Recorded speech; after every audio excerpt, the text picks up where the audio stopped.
Regresamos en esta segunda mitad, la segunda parte de la primera hora del Noti de este viernes 22 de octubre y ya lo tenemos adentro del estudio en la mesa chica de Punto Cero a Pablo Velázquez, a quien invitamos a participar. No solo vamos a charlar de los contenidos que prepara nuestro justiciero social semana a semana, sino que también lo vamos a invitar a participar porque tiene mucha información y mucho conocimiento sobre el tema que vamos a comentar en este bloque. Que justamente para eso también vamos a hablar con Nelson Ábalos, a quien ya vemos del otro lado, para participar justamente de este debate, de este compartir información, porque Nelson es integrante de la Asamblea Permanente por los Derechos Humanos, APDH, justamente las siglas de la organización, del noroeste del Chubut. Y justamente vamos a hablar de qué es lo que está pasando en la Patagonia con este incendio del Club Andino Piltriquitrón, justamente de este conflicto mapuche, del envío ahora justamente de gendarmes por parte del gobierno nacional, esta carta también, esta ida y vuelta entre la gobernadora Carreras y el presidente Fernández. Así que para eso tenemos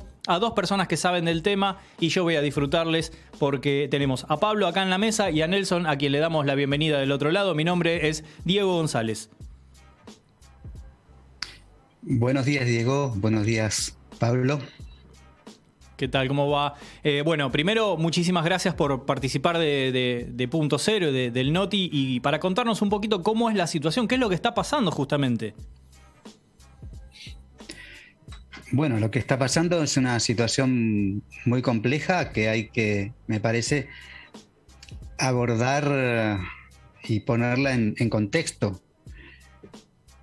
Porque desde hace 26 días o casi 30 días está sucediendo algo en la Cuesta del Ternero, que es un lugar rural, un paraje rural cercano a El Bolsón, en el sur de la provincia de Río Negro, en el sudoeste, vendría a ser, en la cordillera, que mantiene a una comunidad, a miembros de una comunidad cercados en un territorio recuperado recientemente, en una situación de una especie de campo de concentración, así lo han calificado organismos de derechos humanos, porque luego de la recuperación territorial, que fue el 18 de septiembre, el día 24 tenía que haber una identificación de las personas que había sido ordenada por la justicia, y ese día 24, en realidad, ese procedimiento se transformó en una especie de desalojo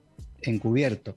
Estamos hablando de un territorio que es, digamos, en la cordillera, hay cerros, hay bosque, hay plantaciones de pino, y bueno, en ese procedimiento se detuvieron a 5 personas, y a un niño 5 personas mayores y a un niño de 8 años que fue maltratado por la policía del Grupo Especial de Operaciones que fue a realizar ese procedimiento.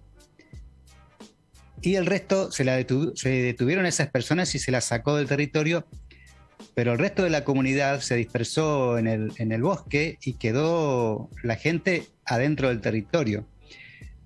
Bueno, desde el día 26 de septiembre, día domingo, bloquearon, la policía de la provincia de Río Negro bloqueó la ruta 6 que pasa por ese paraje, y desde entonces esa gente está en el territorio sitiada por la policía. El día 27, el lunes 27, se instaló un acampe cerca del puesto policial de la policía de Río Negro en Cuesta del Ternero, ahí nomás, a 50 metros, y porque llegó una caravana de personas de toda la comarca andina. Acá estamos en la comarca andina del paralelo 42, ¿no? Que tiene como centro urbano más grande la ciudad del Bolsón, pero estamos en Chubut. Yo estoy en el noroeste del Chubut, en la localidad de El Hoyo, y formamos parte de la comarca andina. Sí. Bueno, un grupo de personas de toda la comarca andina, más de 100 personas en unos 30 o 40 autos, llegaron en caravana a ese lugar que queda a unos 35 kilómetros del Bolsón, detrás del cerro Piltriquitrón. Para quienes conozcan la ciudad, detrás del cerro está la Cuesta del Ternero, y allí, bueno, no les permitieron pasar porque la idea era, en esa caravana llevaban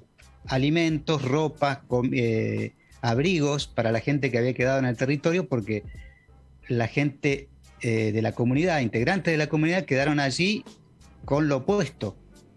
porque la policía se llevó a los detenidos, detenidas, y destruyó las construcciones que había, y el resto se lo llevó, todo lo que eran carpas, mochilas, alimentos, se llevó todo. Y quedaron esas personas con lo que tenían puesto. Bueno, la caravana no pudo pasar, y ahí la gente decidió instalar un acampe que todavía está allí hace 26 días, o es un acampe humanitario, así se lo llama, y el reclamo es que la justicia de Río Negro, el gobierno de Río Negro, permita entrar para llevarles los elementos que querían llevarles a la gente. Bueno, a partir de esa situación, el día 3 de octubre hubo un incendio, o sea, para poner en contexto la situación, sí. El 3 de octubre hubo un incendio de una oficina de turismo en el Bolsón, que iba a ser inaugurada por la gobernadora en esos días, y allí inmediatamente se le atribuyó a la comunidad, a la LOF Quenquemtreu, ese hecho, la ejecución de ese incendio. Y ahí empezó toda esta situación que, bueno, hace unos 2 días, con el incendio del club andino Piltriquitrón, que también se le atribuyó inmediatamente a la comunidad, y ahora ya a los mapuches, ¿no? Así en general, sí. Se ha creado toda una situación de mucha polémica acá en la comarca andina, pero también de una sensación de que se viene algo muy similar a lo que ya vivimos en el 2017, días previos a la desaparición forzada seguida de muerte de Santiago Maldonado, acá mismo, acá muy cerca de donde yo estoy, a 45 kilómetros, en la Pulostra en Resistencia, porque el clima fue muy similar.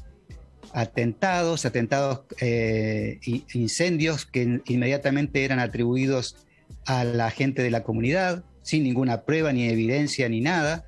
Bueno, en estos días ha salido la gobernadora, el ex gobernador Beretilnec y actual senador, el señor Pichetto, la señora Patricia Bullrich, bueno, todos estos, el ministro de Seguridad de la provincia de Chubut, que hay que nombrarlo porque también es parte de esta andanada de la ultraderecha regional, Federico Mazzoni, bueno, todos a indilgarle a los mapuches, ya no a la comunidad Quenquemtreu, sino al pueblo mapuche en general, la ejecución de atentados incendiarios y de terrorismo, bueno, todo lo que ya sabemos. Ahí en ese marco se da el pedido de la gobernadora Arabela Carreras al Ministerio de Seguridad de la Nación de que envíe tropas federales. Esta figura como si estuviéramos en el lejano sur y acá estuviéramos en una especie de guerra civil o de conmoción civil, de una especie de guerra, ¿no?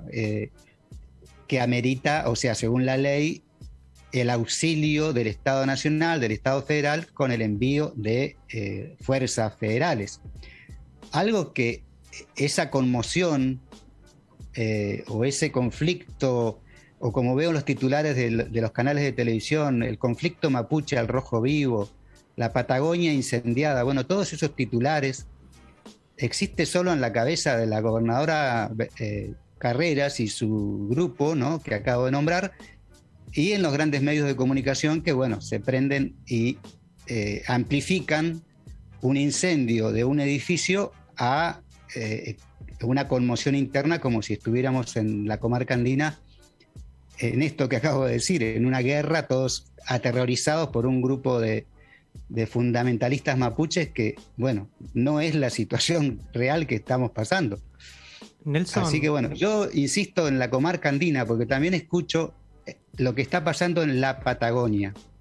Y la Patagonia, esta tierra en la que nací hace 54 años, y nacieron mis padres y mis abuelos, es una enorme región que va desde La Pampa hasta Tierra del Fuego, y lo que está sucediendo ahora, y se está amplificando para hacerle creer al gran público de que está la Patagonia amenazada, está sucediendo en la comarca andina del Paralelo 42.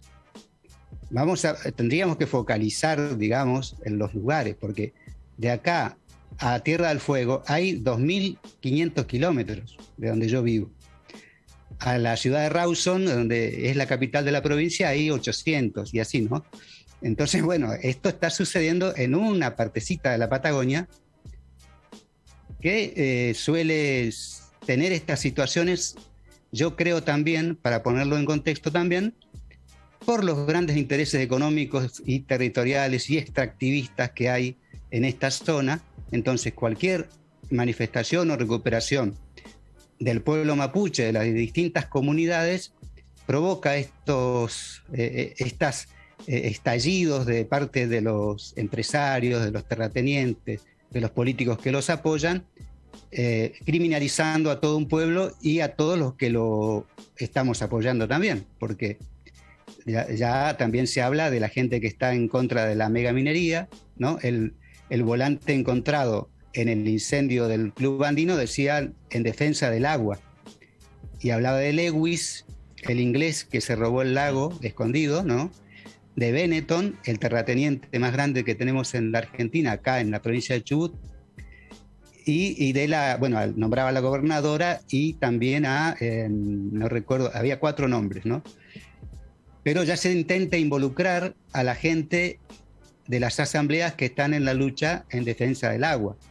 Entonces queda muy claro el armado de este tipo de actos y el armado de una sensación de estar en una situación de amenaza terrorista, ¿no? Y de amenaza de la soberanía y todo eso. Nelson, buenos días. Te quería hacer una pregunta puntualmente relacionada con el incendio del Club Andino, entendiendo, y bueno, según como estamos comentando en las últimas semanas en este espacio, que se trata de una zona que está completamente militarizada hace casi un mes. ¿Cómo es que se llega a la conclusión, o cómo es que llega a la conclusión el gobierno de la provincia de Río Negro y por consecuente el gobierno nacional, justamente con el envío de tropas federales, teniendo en cuenta que en el lugar está completamente dominado por las fuerzas represivas de la provincia de Río Negro? Claro, en el acampe, en realidad la militarización está en la Cuesta del Ternero a partir del día 27 de septiembre, cuando se cortó la ruta y se instaló el acampe. Llegó el grupo COERSI, es un cuerpo de operaciones especiales de rescate, ¿no? Un grupo antimotines de los que hay, y se instaló allí, y no sé si habrán visto las escenas de distintos medios alternativos que publicamos en internet.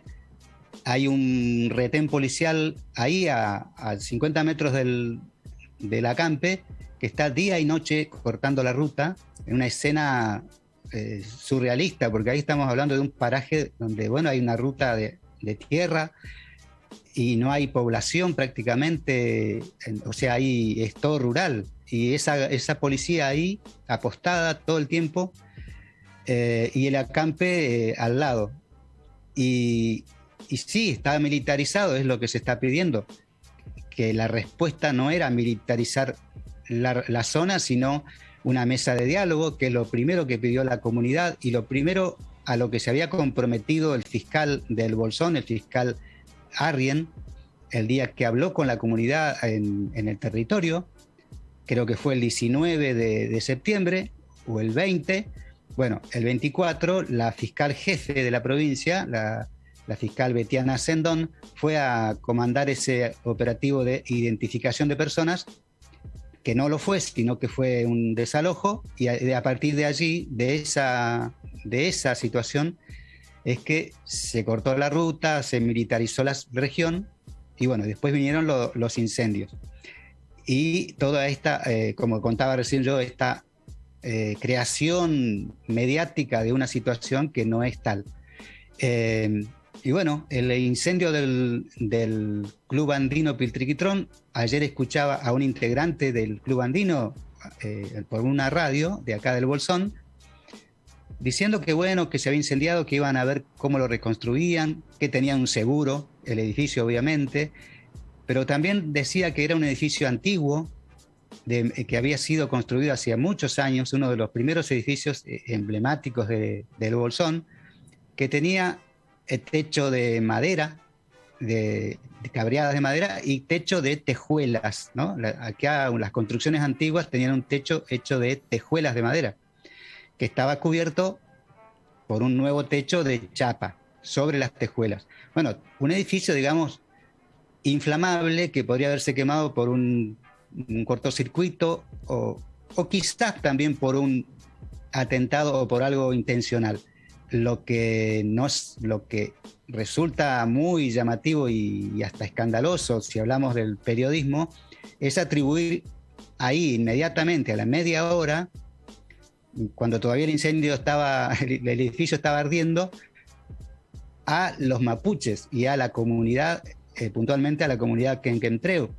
Y los titulares en el diario Clarín y La Nación y demás, violencia mapuche en Río Negro. O sea, eso es lo que también me parece demasiado burdo y obvio, el armado mediático para culpabilizar a un movimiento que existe en el pueblo mapuche, que es el de las recuperaciones territoriales, las diferentes comunidades, que está molestando los intereses económicos y políticos de la región. Ahí está, me parece a mí, el tema, porque inmediatamente sale el Club Andino, hay que decir también, está vinculado al proyecto de loteo de la Pampa de Luden, un lugar que está en Mallina Ahogado, al pie del Cerro Perito Moreno, donde hay un gran proyecto de urbanización de una zona que es rural y que es naciente de arroyos que utiliza una gran cantidad de gente aguas abajo que cultivan la tierra y que están defendiendo eso desde hace como 10 o 12 años y que están vinculados directamente con Joe Lewis, el que se apropió del lago escondido. Entonces hay grandes intereses económicos inmobiliarios en esa zona. El Club Andino está vinculado con eso y bueno, aparece una recuperación territorial y empiezan a mezclar y a confundir todo y atribuyen el incendio del Club Andino, que pudo haber sido casual por un cortocircuito o intencional por otro tema, a la comunidad quenquentreu y al pueblo mapuche. Entonces, bueno, es una situación así compleja, pero yo creo que hay que buscar detrás los intereses que está tocando el pueblo mapuche en su reivindicación de territorios ancestrales y sus recuperaciones territoriales. Muy bien. Nelson, no tenemos demasiado tiempo en este bloque. Podríamos quedarnos escuchándote y charlando y preguntando también un montón de otras cosas. Desde ya te invito y el micrófono estará abierto. Ojalá por ahí podemos gestionar la semana que viene u otra más adelante con alguna otra novedad sobre este suceso que... También hago mi mea culpa, yo dije en la Patagonia, gracias por la fe de rata que voy a hacer a continuación, que es la comarca andina del paralelo 42. Vamos a ser lo más precisos posible, así que muchísimas gracias por la información. Así que Nelson, desde ya el micrófono está abierto y ojalá puedas ahí gestionar con Nahuel otra charla a la brevedad también para compartir con Pablo sobre esta situación justamente y con las voces realmente de deslugar y no lo que por ahí ciertos intereses económicos y políticos puedan moldear. Sí, esto creo que no termina hoy ni mañana y va a continuar. Esperemos que de la mejor manera, que no termine como ya vivimos antes, hace 4 años. Y bueno, cuando gusten podemos volver a conversar. Muchísimas gracias. Esa es la voz, la palabra de Nelson Ábalos, integrante de la Asamblea Permanente por los Derechos Humanos, APDH, su sigla, del noroeste del Chubut, justamente sobre los sucesos que bien recordó y repasó en estos minutos. Pablo, antes de irnos al corte, justamente queremos darte lugar también a esta información que tenés para compartir. Más allá de, bueno, obviamente el agradecimiento por haber participado, que seguramente tenés conocimiento y es de tu interés de lo que acabamos de conversar. Y aparte le estamos dando seguimiento, bueno, durante las últimas 4 semanas al tema, así que ahora pudimos contar con una voz que está más presente en el territorio para poder tener una mayor actualización, un mayor panorama justamente de lo que está sucediendo. La semana que viene se va a intentar, a partir de este acampe solidario que estaba mencionando Nelson, instalar nuevamente un corredor sanitario, un corredor humanitario, para poder acercar todo tipo de provisiones, abrigo, alimentos, accesorios de higiene y de salud también para quienes se encuentran en la recuperación territorial de la LOF Quenquentreu.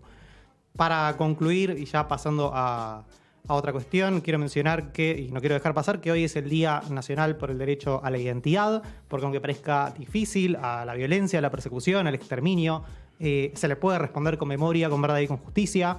Eso es exactamente lo que vienen haciendo hace más de 40 años las abuelas de Plaza de Mayo, cuya labor es homenajeada con la celebración de esta jornada. Desde el inicio de su búsqueda, en 1977, lograron restituir la identidad de 130 personas, nietos y nietas, que aún faltan más de 300 para recuperar su identidad. Muchas abuelas partieron sin poder darle un abrazo a esos nietos que estaban buscando, otras pudieron encontrar a quienes buscaban, pero bueno, aunque el tiempo no se detenga, la búsqueda tampoco termina. Así que en el día de hoy, durante toda la jornada, Abuelas de Plaza de Mayo convoca para esta fecha a instituciones, a comunidades educativas y organizaciones de la sociedad civil a una campaña que se llama Florece Identidad. El objetivo de la misma es visibilizar una vez más la búsqueda de estos cerca de 300 nietos y nietas que falta encontrar. Solo con el ejercicio colectivo de la memoria van a florecer las identidades de quienes viven sin conocer la verdad sobre su origen. ¿En qué consiste brevemente esta campaña? En crear pétalos de diversos tamaños, formas y colores para construir colectivamente flores que nos inviten a pensar quiénes somos, de dónde venimos, qué hacemos y bueno, hacia dónde vamos. Así que pueden descargar desde el sitio de Abuelas de Plaza de Mayo la flor de la campaña, o se pueden dibujar las propias también, intervenirlas, hacer de ellas un pequeño testimonio de identidad y un compromiso de búsqueda de los nietos y nietas que faltan con el hashtag Florece Identidad. Lo pueden compartir también en las redes sociales, así que está más que hecha la invitación. Muy bien. Y te queda ahí un datito si querés compartirlo, porque si no nos va a quedar afuera del contenido. Y sabemos que trabajaste, que es el juicio justamente al Estado por una masacre indígena. Bueno, esto lo podemos desarrollar la próxima semana. Es algo que ocurrió hace casi 100 años, hace 97 años, fue en 1924. Se va a llevar a juicio por la verdad. Es sobre la masacre de Napalpí. Esto ocurrió en la provincia de Chaco, cuando todavía era un territorio nacional, no tenía el rango de provincia. Para comentar brevemente cuál era el contexto y por qué sucedió esto, ya habían pasado más de 40 años de la denominada conquista del desierto, del exterminio indígena, que fue más para el lado de la Patagonia. Acá estamos hablando de la parte norte, en una reducción indígena integrada por comunidades Huam y Mocoit. La provincia de Chaco se perfilaba como una de las principales productoras de algodón en la provincia, por eso el presidente Alvear nombró a un empresario de la misma y necesitaban mano de obra que se pueda someter a un trato esclavizante para poder acelerar la producción. Tanto el trato esclavizante como jornadas extenuantes de trabajo, la falta absoluta de cualquier tipo de protección, llevó a una pequeña rebelión que fue repelida a sangre y fuego por el gobierno nacional en ese momento. Y fíjate que según la fuente a la que se consulte, las víctimas fatales pueden ir desde 300 a 700 personas. ¿Qué es lo que sucedió en todo este tiempo? Hubo una larga persecución que duró durante varios días. No solamente fue esa balacera, sino que fue durante varios días para matar a testigos, a personas que se habían escapado, porque el objetivo era que no se sepa absolutamente nada. De hecho, la mayoría de los medios locales y los medios grandes del momento no han informado sobre ninguna de estas cuestiones. Y fue el trabajo de antropólogos, de historiadores, de arqueólogos y sobre todo del testimonio de sobrevivientes, la mayoría de ellos niños y niñas que se refugiaron en el bosque chaqueño, el puntapié para poder reconstruir todo lo que había sucedido. Y llegamos a esta situación después de casi 100 años en la que por fin se habilitó la posibilidad de realizar un juicio por la verdad, que tiene la variante de un juicio tradicional que no se puede juzgar a quienes fueron los responsables porque no se los puede perseguir, ya sea porque están desaparecidos o porque en este caso, ya están todos fallecidos. Así que se va a juzgar por primera vez en el Estado, o en Argentina justamente, se va a juzgar la responsabilidad del Estado Nacional en una masacre indígena con el rango de delito de lesa humanidad. Así que no queríamos dejar de comentar esto. En los próximos meses, o seguramente en los primeros meses del año 2022, se va a poder estar realizando este juicio en la provincia de Chaco. Bien, y para eso tendremos por ahí la semana que viene o más adelante también la palabra de Pablo Velázquez, a quien agradecemos, y acá lo tenemos adentro del estudio. Muy bien, nosotros tenemos que correr hoy. Todavía no pude presentar al equipo. ¿Se dan cuenta de cómo estamos hoy al palo con la información? No, tremendo. Así que ya mismo nos vamos al flash informativo, una canción y volvemos porque yo lo veo de reojo al próximo que va a hablar en este Noti de viernes.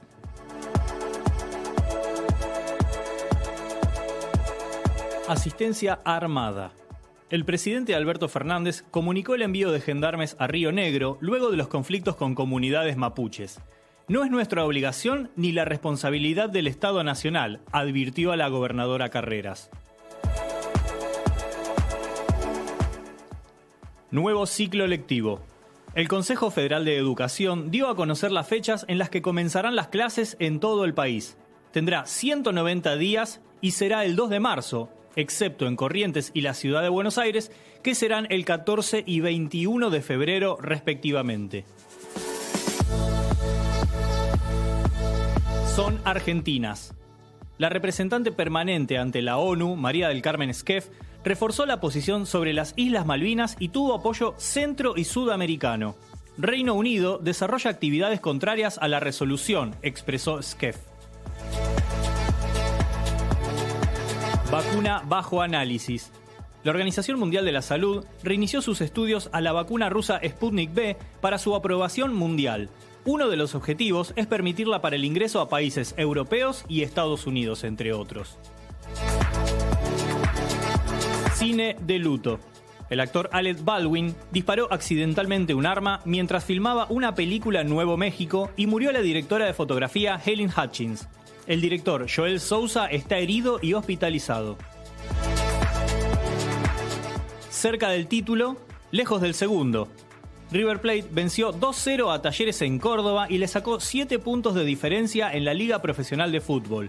Ambos jugarán el lunes para seguir en la lucha por el campeonato.